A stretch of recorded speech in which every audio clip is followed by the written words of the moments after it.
Destruction came without warning, marking the beginning of the League.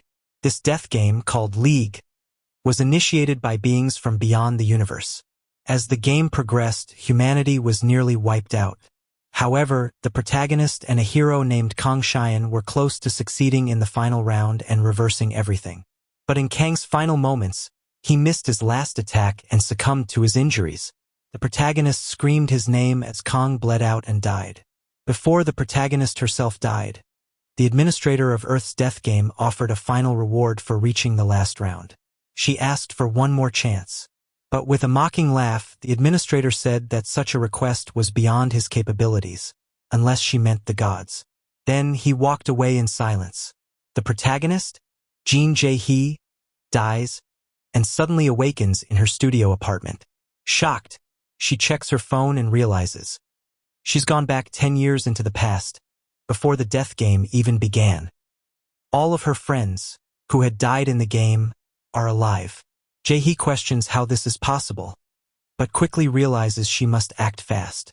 She needs to find Kang, the only one powerful enough to survive the game. She wants to start over from the very beginning by staying close to him and rewriting fate. Meanwhile, in the Manhwa district, Kang is working as a temporary laborer. His co-workers are shocked by how much work he manages to complete on his own. They warn him not to overdo it. Concerned, he'll wear himself out. Kang's manager asks if he's considered continuing school instead of working so hard. Kang replies that universities don't put food on the table, and that he works tirelessly so his younger sibling can live comfortably. Moved, the manager gives him a bit of extra money for today's work and lets him off early, since it's his sibling's birthday. Kang arrives at the shopping mall, hoping to buy a new jacket for his 13-year-old brother. A woman tells him it'll cost 120,000 won, an entire day's wage. He hesitates, weighing his options. If he buys the jacket, they'll be short on food and electricity this month. But he also worries that his brother won't like a cheap jacket from the market. His brother calls, asking if they can eat fried chicken for his birthday. Kang says yes. Ultimately, he decides to buy the brand name jacket because his brother only has one birthday a year. As he looks at the gift, Kang feels proud. He's never bought something so expensive before, and he knows his brother will love it. Suddenly, he notices a growing crowd. People are saying the elevator is broken and the escalators are under maintenance. Kang chooses to take the stairs with the other customers, but dark smoke begins seeping from the stairwell. He investigates, only for the door to slam shut behind him. His phone suddenly loses signal. The lights go out. Panic spreads. Then, system windows pop up in front of everyone, including Kang. Greetings, Earthlings. You are now connected to Area 2. Earthlings have been a disruptive species within the cosmic ecosystem. By the decree of the Cosmic Assembly, your population must be reduced. Therefore, all humans, except the exceptional, will be disposed of. This is a mandatory action under the Cosmic Peace Constitution. Earth holds no right to refuse. All humans must now prove their worth in the death game. Panic erupts. People scream. A giant eye appears, resembling a monstrous Azura. Terrified, the crowd scrambles to escape. Kang immediately thinks of his little brother, alone at home. He searches for a way out, but the black smoke has already reached the escalators.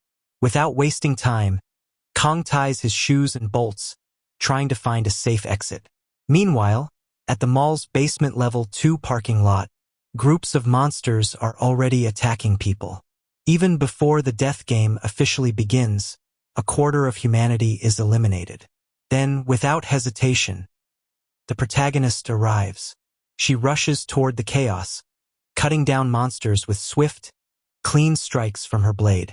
She knows it'll take her 2 to 3 hours to climb all the floors of the mall to find Hero Kang. But she's determined.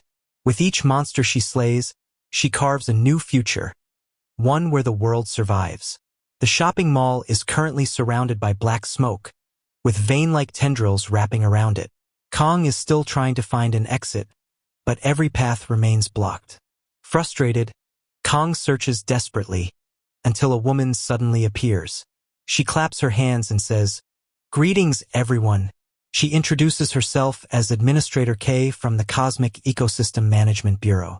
Calmly, she explains that humanity has been designated a disrupted species and must be eliminated. A random person pleads, asking if she can just let them go. She responds that they have two options. Even with the annihilation policy in place, there are still laws that honor the rights of disrupted species. She says, if you agree with the annihilation policy, stand at the circle marked O. If you disagree, walk to the X.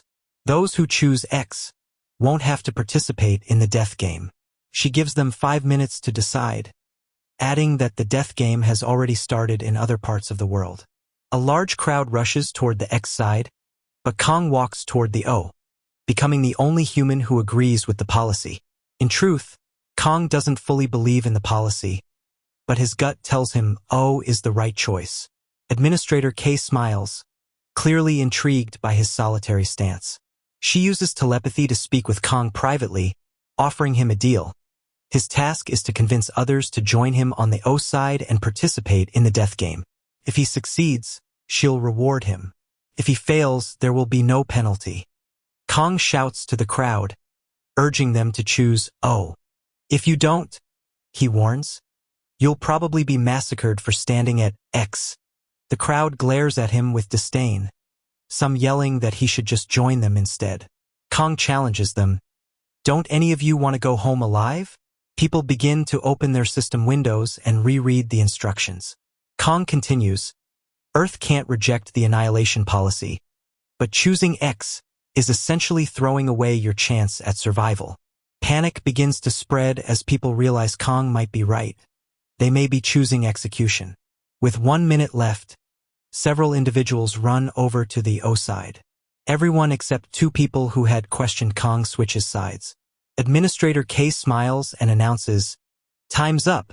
The black smoke instantly kills the 2 who stayed at X. The rest, horrified by the brutal scene, are sickened. Still in shock, Kong watches as Administrator K tells him his reward. A firearm with 10 bullets has been added to his inventory.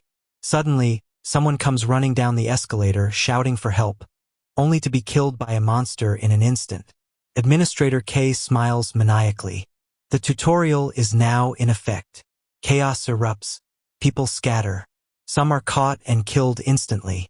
Kong hides, but a monster appears from his blind spot and slashes him across the stomach. The monster drops its knife. Kong grabs it and stabs the creature in the back, killing it. Kong is shocked that he just killed a monster.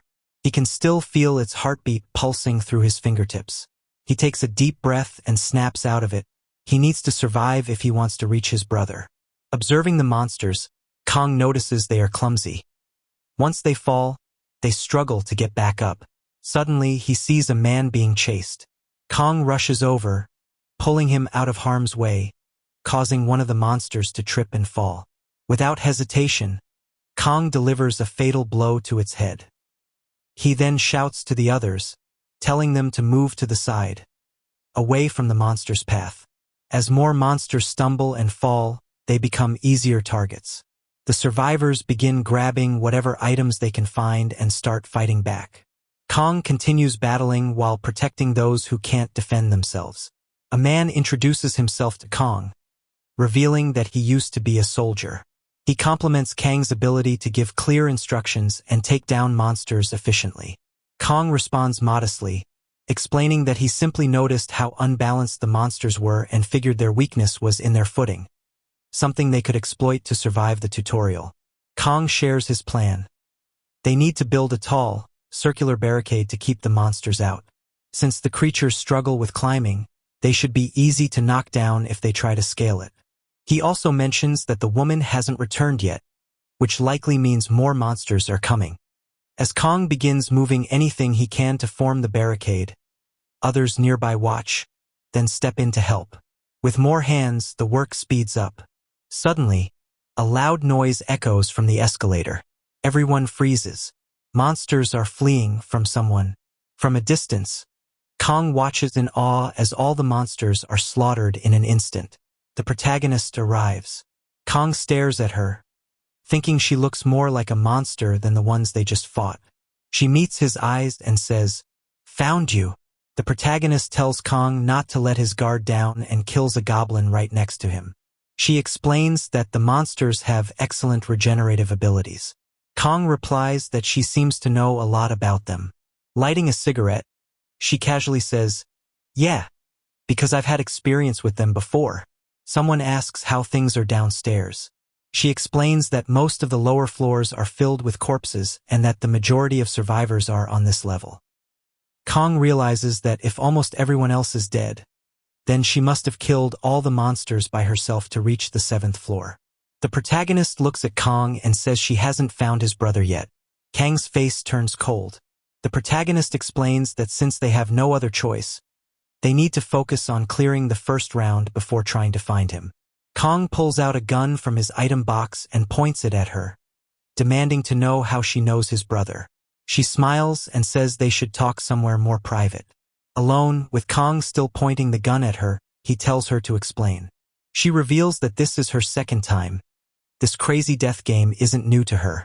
The protagonist introduces herself as Jin Jae-hee and explains that she came back from a world 10 years in the future. She says they met 5 years from now and made it to the final stage of the death game. Countless players had joined them, some for power, some for money, some for freedom, and others who fought fiercely for nothing but their king. They were the strongest force, but ultimately they failed. That's why she came back, to meet him early and change the outcome. She tells Kong that in the past death game, he became the strongest monarch. That's why she wants to join forces with him now, because together, they'll have a better chance of surviving and clearing the death game. Kong doesn't fully believe her. He says it all sounds too absurd and begins to walk away, telling her not to bring up his brother again. She replies, "Don't you want to save your brother?" Kong stops mid-step, expression blank. The protagonist continues, saying the first round has probably already started somewhere, and they can't leave the mall until it's over. She warns him that the monsters he saw so far are nothing compared to what's coming. Even if he's lucky enough to reach his brother, they won't survive without help. She promises to help him so both he and his brother can make it out alive. Kong thinks quietly, weighing his options. He tells her she seems to know him well, then asks, "Who do I want to kill the most?" She thinks for a moment and replies, "Your aunt." Kong is stunned. He's never told anyone about his aunt before. He wonders if he truly trusted her that much in the future. Still skeptical, he says that's enough for now and agrees to stick with her. But he warns her not to act recklessly. He still doesn't trust her. The protagonist agrees and says she feels the same. Kong stops walking and asks her about the future.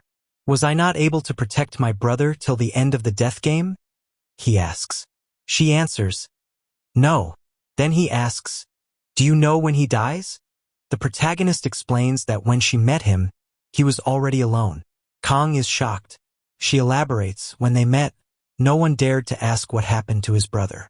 He had become someone with lifeless emotions. After all, everyone had lost someone they loved during the death game.